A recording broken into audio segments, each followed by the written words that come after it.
From claims of healings and visions to the world's most inexplicable events, whether you're a believer or a skeptic, the truth is always worth the hunt. EWTN Radio presents The Miracle Hunter with Michael O'Neill. Welcome to the Miracle Hunter radio show on EWTN Radio. This is Michael O'Neill. I'm the Miracle Hunter.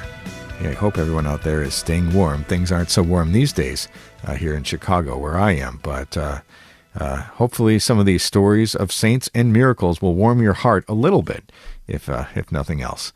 And we're excited today to talk about a new project that's coming out. I was excited to learn about this very recently. Of course, people know me from my work on Marian apparitions, and my website, miraclehunter.com, details many of the Marian apparitions throughout history. And my program, Explore with the Miracle Hunter, which airs every Saturday at 6 p.m. Eastern Time, talks about various Marian apparitions and other miracles. And so I was excited to see another project. Philip Koslowski from Voyage Comics has put together a new comic series called Messages of Our Lady, where he details some of the famous Marian apparitions throughout history. Issue number 1, related to Our Lady of Mount Carmel, is that's their first one. They're out of the gate with that one. And we'll be talking with Philip later in the program about his plans for this series. We'll also be talking with one of our favorite guests today. That's Lenora McKeen. She's from the Bishop Baraga Association, looking at the canonization cause of Bishop Frederick Baraga. He's one of my favorite might-be saints. He's a venerable, and there's a miracle that's been attributed to his intercession that's being investigated, I believe, currently in Rome right now. So we'll be looking for an update from Lenora today, and we'll be celebrating the feast day, or the death anniversary, you might say, the future feast day of Bishop Baraga. Later in the show, we'll be talking about programs that you can connect to, and of course, you can always check out my series, They Might Be Saints. Bishop Frederick Baraga, that episode of They Might Be Saints airs on Wednesday, the 22nd at 9 a.m. Eastern Time, and we'll talk more about him today, but he was the one who was trekking across Michigan's wilderness that earned him the title the Snowshoe Priest. His heroic virtue has brought the gospel to Native Americans and immigrant miners, and it may also earn Bishop Frederick Baraga sainthood. So check that one out.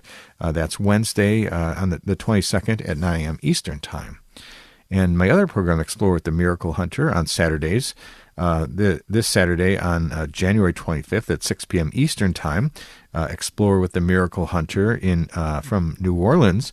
We'll be looking at Our Lady of Prompt Succor, which has inspired Catholics during the darkest periods in New Orleans history, including a disastrous fire and British attack during the War of 1812. I'll be investigating that. And we talked about that on a recent program a week or two. We talked with the executive director of the shrine there of Our Lady of Prompt Succor. So if you were interested in that interview, you can watch that program, Explore with the Miracle Hunter, on EWTN. Later in the show, we're going to be looking at the might-be saint of the day, Blessed Regina Proteman, from 1552 to 1613. The 365 Days with Mary project. We always look at the Marian devotion of the day. For today's date, we've got Our Lady of the Expectation from Zapopan in Mexico in 1541. And the question of the week, where was the greatest miracle in the history of the United States? That's a hard one. I'll do my best to try to answer that one later. And the miracle of the day is the second apparition of Our Lady at Banu on January 18th, 1933. And for those people who want to go on pilgrimage, you can join me. I'll be going on pilgrimage to Florence, Milan, Turin, and Rome. We'll be going at the end of July, beginning of August, for the canonization of Pier Giorgio Frassati. For more information on this pilgrimage, you can go to pilgrimages.com/miraclehunter.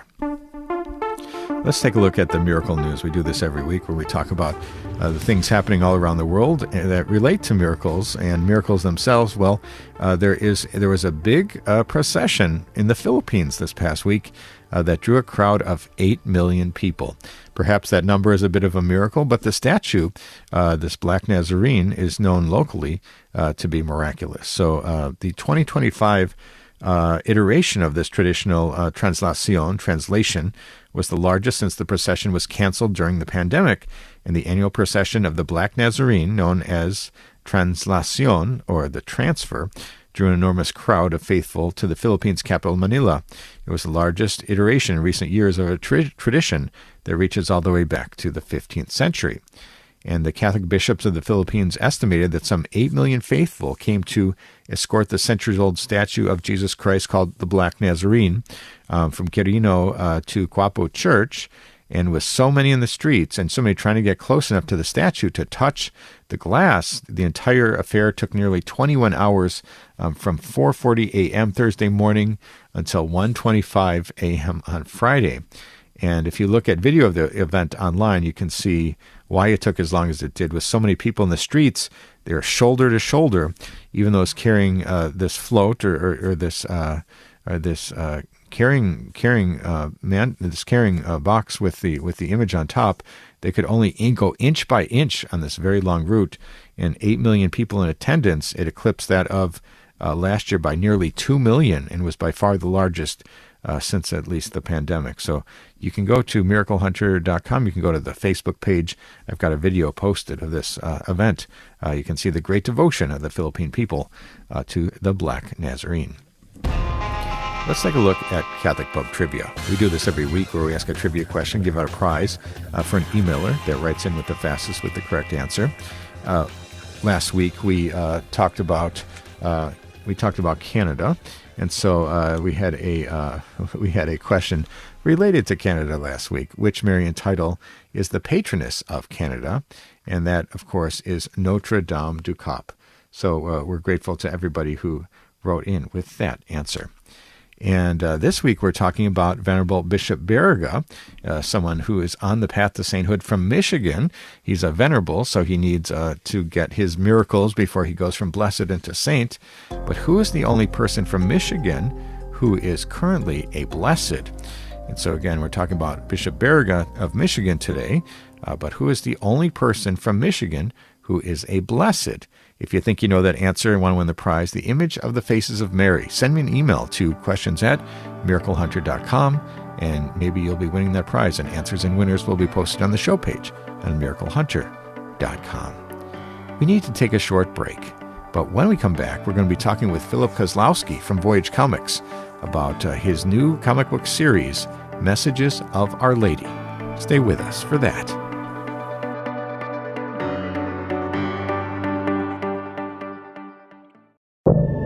Now, back to the Miracle Hunter on EWTN. Here's Michael O'Neill.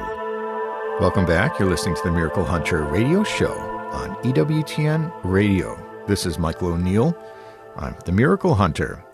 People who listen to this show, or maybe even more so, know my website, know that Marian apparitions are something that have been of great interest of mine from the very beginning, since the launch of that miraclehunter.com website, where I've tried to catalog as many Marian apparitions as I can throughout world history, and we have as many as 2,500 that have been claimed and reported, perhaps even larger numbers than that, but a much smaller number that have been investigated and validated by the Catholic Church. And as of this past year, we see some new norms coming out, how the Catholic Church actually gives its approval to the supernaturality of these claims of Mary walking amongst us. And so we talk about some of the great cases throughout history, and of course we can talk about those since 1545, those cases where we see the Catholic Church doing a full-on investigation and a declaration of supernaturality. But then there are other cases that happen before that time period, coming down to us through tradition, and some of these great stories that have been told of Mary in Europe and otherwise. And one of those great stories is Our Lady of Mount Carmel. That, of course, relates to the brown scapular, those visions that have been attributed to St. Simon Stock. Well, we're so excited because there's a brand new project that's out related to Marian apparitions, and there have been articles online written about this, and I was so excited to see this taking shape. And it's from Voyage Comics, and we've featured some of those on this show before with Philip Koslowski, the founder and the creator of that. And there's this new series that's underway, Messages from Our Lady. So we're so excited today to talk to Philip again. Welcome back to the show, Philip.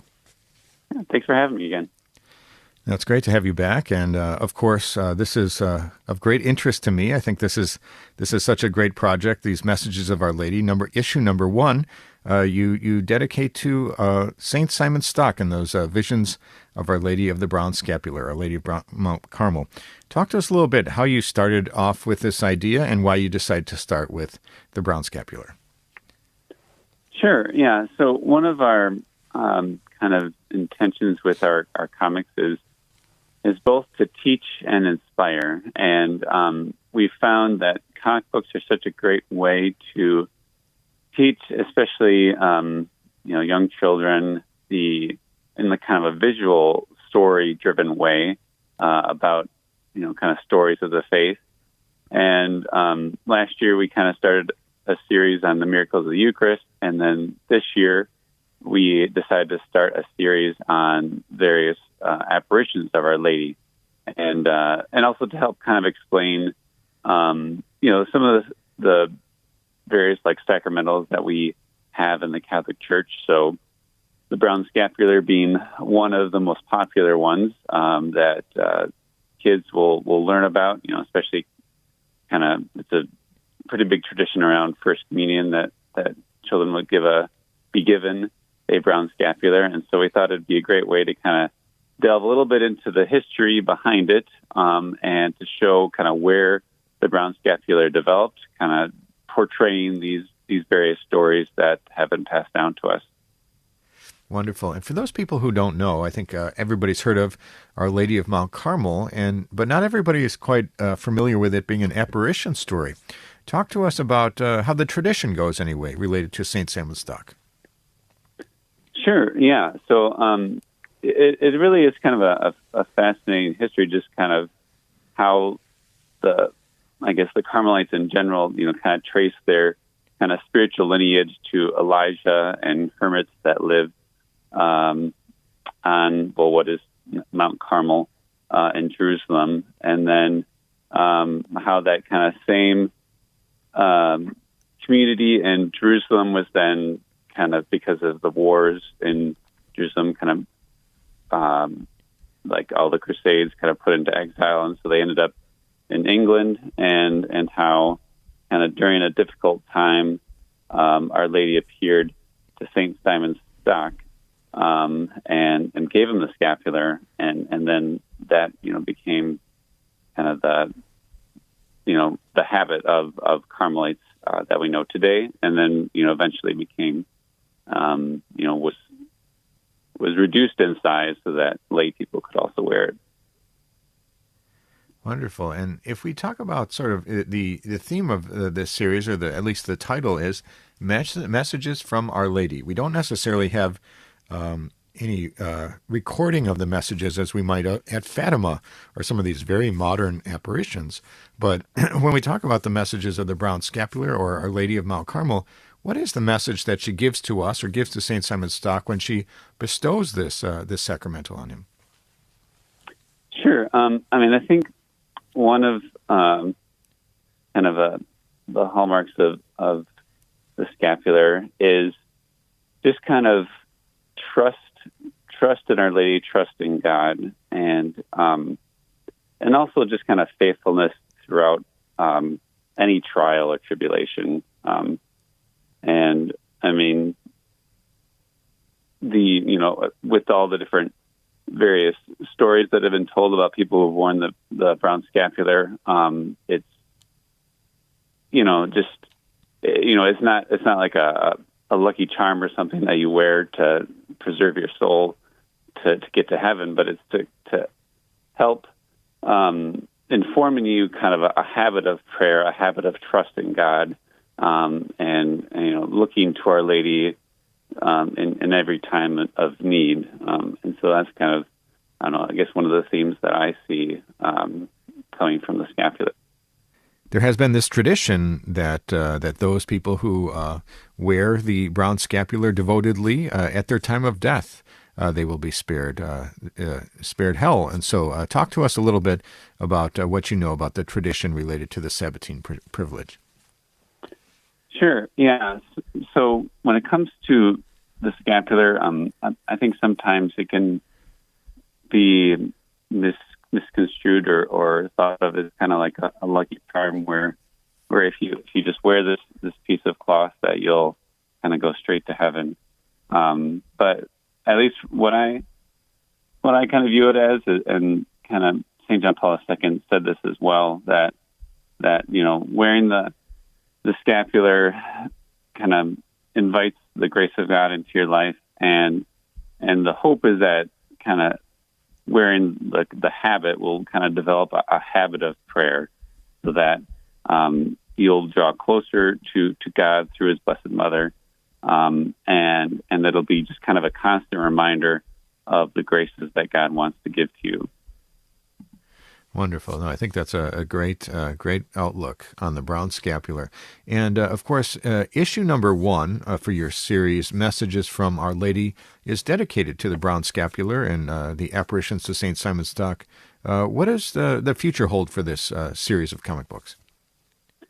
Sure, yeah. So, it is supposed to be a series, so we are going to be looking at kind of what is the next Marian apparition that we want to investigate. And one other thing I just wanted to point out is, so we kind of frame the story of these apparitions within a kind of a modern story, so kind of a middle school brother and sister, and we kind of situated them kind of purposely in or around kind of Green Bay, Wisconsin, as kind of a nod to the apparitions at Our Lady of Champion.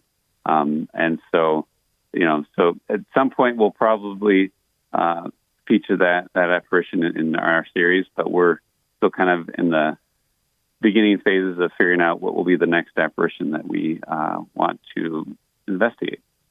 Wonderful. And I know that Voyage Comics has featured various saints and other miraculous kind of phenomena. And do you have any other projects coming up related to saints or otherwise?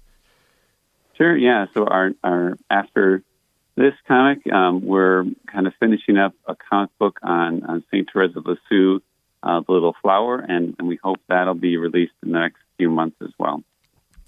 Wonderful.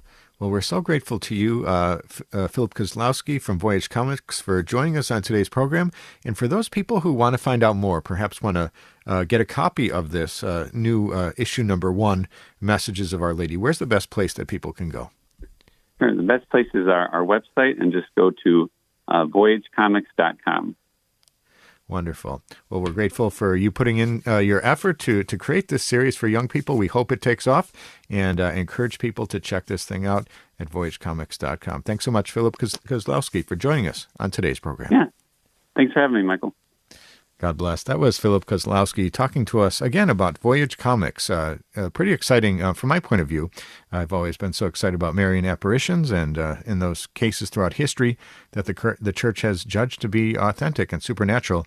And he's starting things off really well with issue number 1, Our Lady of the Brown Scapular at Mount Carmel. So we're grateful to Philip for joining us on today's program. We need to take a short break, but when we come back, we're going to be looking at the question of the week. Stay with us for that.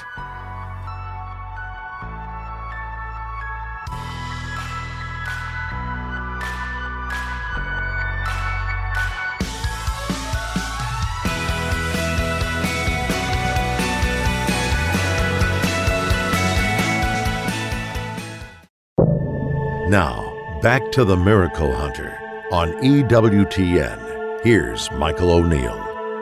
Welcome back. You're listening to the Miracle Hunter radio show on EWTN Radio. This is Michael O'Neill. I'm the Miracle Hunter. Hey, I love getting your questions. People write in from around the world with questions about miracles happening in today's world and those that have happened centuries ago. And I got a very big question that I'm not sure I can give the answer to, but I'll give it a shot at least.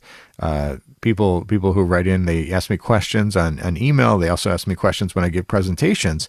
I travel around the country maybe 20 times per year, going to different Catholic parishes or shrines or different Catholic conferences, and I speak at those events. And I love getting questions after the conference. I'll give my talk for about 45 minutes and try to answer it. But for people who want to invite me to their parish or conference, you can go to miraclehunter.com and click on the contact tab, and you can send me a message that way. And maybe I'll be speaking at a parish near you sometime soon. And so the question for this week was, what is the greatest miracle in the history of the United States? Thank you, Jennifer. Well, that's a hard question, Jennifer, and I'm grateful to try to answer that question. And I think, we can talk about any of these cases of miraculous healings related to canonization causes. We've had as many as something like 30 cases of healing miracles that have been used in beatifications and canonizations. And, we have cases like in the case of St. Catherine Drexel, healing of deafness, or one that wasn't a canonization miracle, but one in Arizona, St. Charbel, was a healing of blindness. So we see these very dramatic healing cases, and even Vera Calandra, this case of healing through Padre Pio, is truly amazing that we featured in Miracles of Padre Pio. So can we point to just one? Perhaps not, but there was another miracle, and I know in Hobbs, New Mexico, perhaps a couple of years ago now, we saw the weeping statue of Our Lady of Guadalupe there in Hobbs, New Mexico. But there was a case in the 1980s called the Seton Miracles, where there was not just one weeping statue, but it was an entire church full of weeping statues, and the stigmata of the parish priest there, Father James Bruce. And the Catholic Church hasn't done a lot with this case. There hasn't been a big proclamation of authenticity or anything of the sort. The investigation seems to have been dropped at some point, but perhaps this was the greatest, largest, most comprehensive miracle that we've ever seen here in the history of the United States, called the Seton Miracles. So maybe that's the most famous one, or the biggest one. But anytime there's a miracle, we talk about Our Lady of Prompt Succor. We talked about her in the Battle of 1812 and that incredible miracle that happened there. And so we have different miracle stories throughout the history of the United States, but it's pretty hard to pick the best one. But I'd say for somebody who's interested in some kind of unexplained phenomena that was on kind of a big scale, we would look at the Seton Miracles. So thank you, Jennifer, for your question. And if you have a question for the Miracle Hunter, you can send me an email to questions@miraclehunter.com, and maybe I'll be answering your question on the air next week. Let's take a look at the 365 Days with Mary project. We do this every week, where we look at the Marian devotion of the day as it lines up exactly to the day's date. We all know Fatima, May 13th, their Lourdes, February 11th, their Guadalupe, December 12th, but believe it or not, there's a different Marian devotion for each and every day of the calendar year. And so for today's day, we've got Our Lady of the Expectation of Zapopan in Mexico in the year 1541. And the Virgin of Zapopan is venerated as the patron of Jalisco and the city of Guadalajara, and is likewise recognized throughout all of Mexico. The Franciscan Fray Antonio de Segovia, who had baptized thousands of Indians in the years following the miraculous Guadalupan events, in 1541 gave the statue to the new mission of Nuestra Señora de la Concepción de Zapopan, near present-day Guadalajara. After she interceded for the region with the plague of 1653, popular piety increased, and she wears the sky blue sash of a 19th century general with a scepter and staff, and she is known as La Generala. In January 18th, 1921, Archbishop Francisco Orozco y Jimenez, he crowned the Queen of Jalisco, and her feast day is October 12th, and that is Our Lady of the Expectation of Zapopan from Mexico in the year 1541. For more information about the Marian devotions around the world, you can go to 365dayswithmary.com. Pick up the book, download the app from the iOS App Store, or connect to the Facebook page and join any of the 10,000 followers who get a new title of Mary each and every day of the calendar year. Let's take a look at the miracle of the day. We do this every week, where we talk about a miracle happening at some point in Christian history that lines up exactly to today's date, and today is January 18th. So on January 18th, 1933, during the second apparition at Benu in Belgium, the Virgin Mary appeared to 11-year-old Mariette Bacot, identifying herself as the Virgin of the Poor, and she instructed Mariette to put your hands in the water of a nearby spring, stating, "The fountain is reserved for me." And this event initiated the Marian devotion to Our Lady of Benu, also known as Our Lady of the Poor. And these apparitions, which continued to March 2nd, 1933, emphasize themes of compassion for the suffering and the importance of prayer. And the site has become a significant pilgrimage destination, attracting those seeking solace and healing. And that is today's Miracle of the Day. And if we look at sainthood news, we always try to connect to the project They Might Be Saints, where we look at people on the path to sainthood, the venerables, blesseds, before they have all their miracles and are declared saints in Rome. And so we always try to keep you up to date on those people coming down the pipeline. So last month, the Holy Father Pope Francis received in audience His Eminence Cardinal Marcelo Semeraro, the prefect for the Dicastery for the Cause of Saints. And during this audience, the Supreme Pontiff confirmed the conclusions of the ordinary sessions of cardinals and bishops, members, and the Dicastery, and decided to make a declaration regarding the heroic virtues of the servant of God, Giuseppe Maria Leoni, a professed priest of the Congregation of the Most Holy Redeemer, born on May 23, 1829, in Casal Trinita, now in Italy, and died in Angri in Italy on August 9, 1902. And according to the Dicastery for the Cause of Saints website, this professed priest of the Congregation of the Most Holy Redeemer, he was deeply convinced of his vocation to the consecrated life in the Alphonsian charism. He was always animated by an intense faith.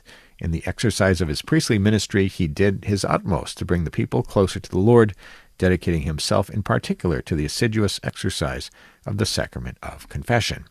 And that is now Venerable Giuseppe Maria Leoni. With one miracle, he will be declared Blessed Giuseppe. And let's look at the might-be saint of the day for today, January 18th. We've got a feast day for Blessed Regina Protman, who lived from 1552 to 1613 in what is now modern-day Poland. So she was born in 1552 in Braunsberg in Prussia, which is now modern-day Poland, and she was born in a wealthy family. At age 19, she gave it all up to live in a community with like-minded friends and work with the sick and the poor. This was the foundation of the Sisters of St. Catherine, Virgin and Martyr, which expanded its mission to educating the young. The sisters continue their work today with 120 communities in Europe, Africa, and South America. She died on January 18, 1613, in Prussia, in modern-day Poland, of natural causes. And she was declared venerable on December 17, 1996, by Pope John Paul II, and beatified by the same Pope 3 years later, June 13, 1999. And her beatification miracle was one that took place in Brazil. And that is Blessed Regina Protman from Prussia, modern-day Poland. With one miracle, she will be declared Saint Regina. And if we look at They Might Be Saints, we talk about those Americans on the path to sainthood. You can buy the book, They Might Be Saints, which is available at EWTNRC.com, a religious catalog.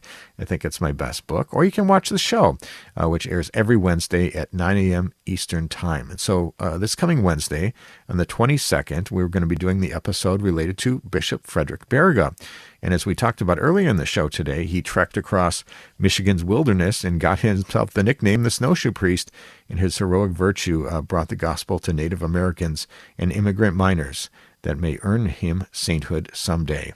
And so that'll be They Might Be Saints coming up on January 22nd at 9 a.m. Eastern Time. We need to take a short break, but when we come back, we're going to be talking with Lenora McKeen, the Executive Director of the Bishop Baraga Association, about the great future saint, Bishop Frederick Baraga. Stay with us for that.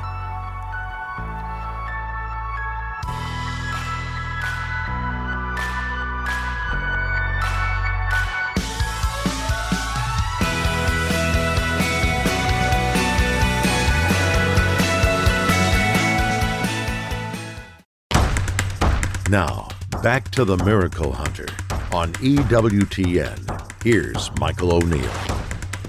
Welcome back. You're listening to the Miracle Hunter radio show on EWTN Radio. This is Michael O'Neill.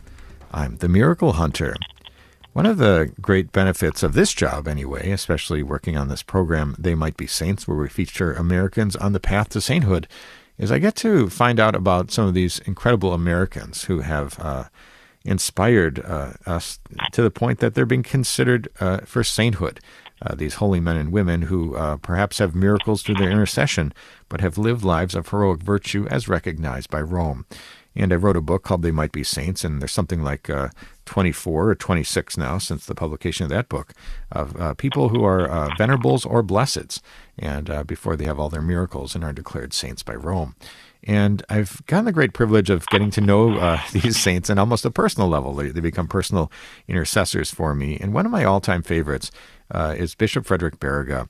And, I try to evangelize through miracles. And every time I take an Uber ride, I'm always just letting them know what I do, or meeting people out and about. I let people know what I do, just a chance to evangelize through this strange job that I have.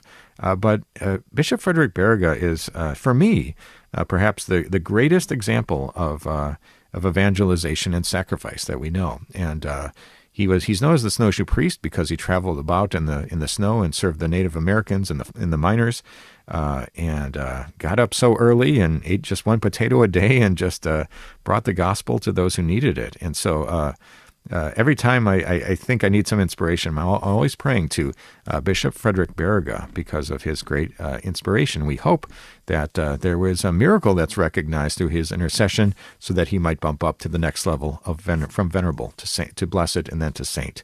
Well, we're so grateful to be joined today by Lenora McKeen. She's the executive director of the Bishop Baraga Association, and we're excited to have her back to talk about Bishop Frederick Baraga. Welcome back to the show, Len.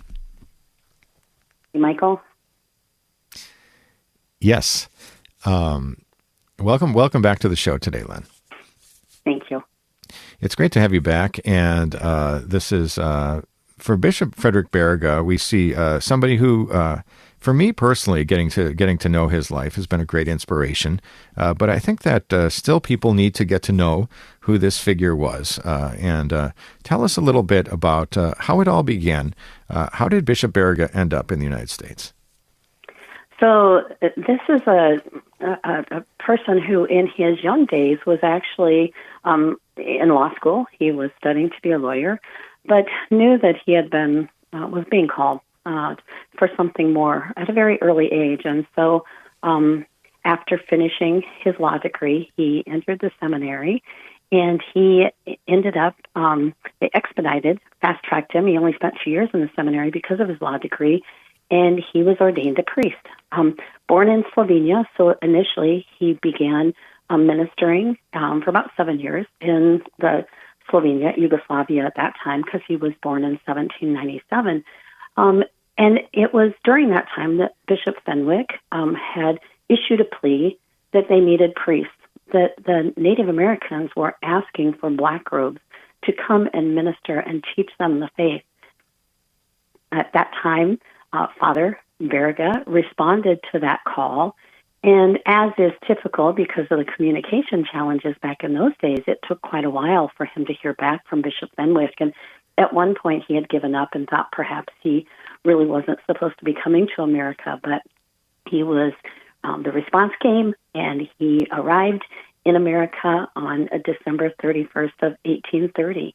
And he'd spend the next 38 years of his life ministering to primarily the Native Americans, but to the miners and the settlers, and frankly, anybody he came into contact with. And he had a gift. He was a linguist. By the time of his death, he was fluent in 8 languages. He believed that you needed to learn the language of the people you were ministering to, and that they should not have to assimilate to your language and your ways. And so he really took up for the Native Americans. He became a great advocate. He wrote their language. I mean, it was their language, but he wrote it so that they could teach it to others. Their children could learn to read and write it. And it was impactful for the 17 seminarians that followed behind him, for them to learn the language and be able to communicate with them in their native tongue, which was critical to Father Baraga, that could be occurring in their native language. But he ministered all throughout the Great Lakes region and settled in the Upper Peninsula of Michigan, where, of course, as I'm sure many of your listeners know, we tend to get an abundance of snow, and our winters are much longer than our summers are. And so he became known as the Snowshoe Priest because there was never any distance too great for him to travel, regardless of the elements. And so many times, I think us mere mortals would have perished. But by the grace of God, he survived all the challenges and tribulations that he faced, bringing the word of God to the people of the land. Amazing. And what is the legacy of Bishop Baraga for the growth of the diocese and beyond, the inspiration that he's left for us? Well, I think one of his greatest legacies is I think he's an anchor of hope. And, for the longest time I had shared with our bishop that he's a great anchor of hope for the lay people. But I also think he's a wonderful anchor of hope for our women religious and our priests. There were a lot of challenges. He fought against Jansenism. He fought against a lot of things that could have really impacted his dedication to the faith. And even when it was difficult, he did the right thing. And I think sometimes we are faced with challenges that it almost seems like it's just too difficult to do the right thing, and it's a little easier to give in. And he can be a great inspiration and role model to us of how we can navigate the challenges that we encounter with grace and dignity and still remain true to our faith. Yeah, amazing. We're talking today with Lenora McKeen, the Executive Director of the Bishop Baraga Association. And I know, Len, we've talked in the past that Bishop Baraga, of course, has advanced along the path to sainthood here, starting off as a servant of God. When his life of heroic virtue was validated, recognized by Rome, he became a venerable, and now he's onto the stage of needing a miracle to bump up to blessed and to saint. And, of course, that'll be a big event when that happens. Perhaps it'll be in Michigan where they hold the beatification. That's to be determined, of course. But what is the status right now of a miracle that could be attributed to Bishop Baraga? So as you said, he was declared venerable in 2012. And so the next step in the canonization process to move from that stage to beatified or blessed is a potential cure has to be attributed to their intercession. And of course, we're not praying to the saints to solve our problems, right? We're asking them to be a conduit to. We believe that they're in heaven with Jesus, and they're the captive audience, right? So they can take that message directly to him. And so, in order for a potential cure to be validated, it has to be immediate, it has to be lasting, and it has to be absent of medical intervention. So the one thing in those three elements that is required is it has to be lasting. So there's time requirements. If it's a cure of cancer, it would need to at least be 10 years because otherwise it could be considered remission. If it's a cure of like illness, blindness, hearing impairment, it could subside at 5 years. So we have one of those cases that we've fully vetted. We have it all put together in what they call like a summary, if you will, summarium, that will go to two medical experts. And the two medical experts, as long as one or both, we prefer both, review it favorably, it will go to the full medical commission for review. And once the full medical commission reviews it and accepts it, it goes on then to the theological commission. And so at this point, we have that completed, and we are waiting for the review by the medical experts and the medical commission. And we are hopeful. Pope Francis launched the Jubilee year of 2025, Pilgrims of Hope, and I believe that 2025 is a year of hope for us. And I think that Bishop Baraga can be a great beacon for us for this year. But perhaps our number will come up, and perhaps that case will be reviewed. We don't ever know. We know minutes before we're able to share it that it's been reviewed, but listeners can rest assured that as soon as we hear anything, we will be shouting from the rooftops. And, I frequently remind people, Bishop Baraga has done all the work he needs to do to be canonized. We truly believe that he's a saint. We're waiting for the church to recognize that.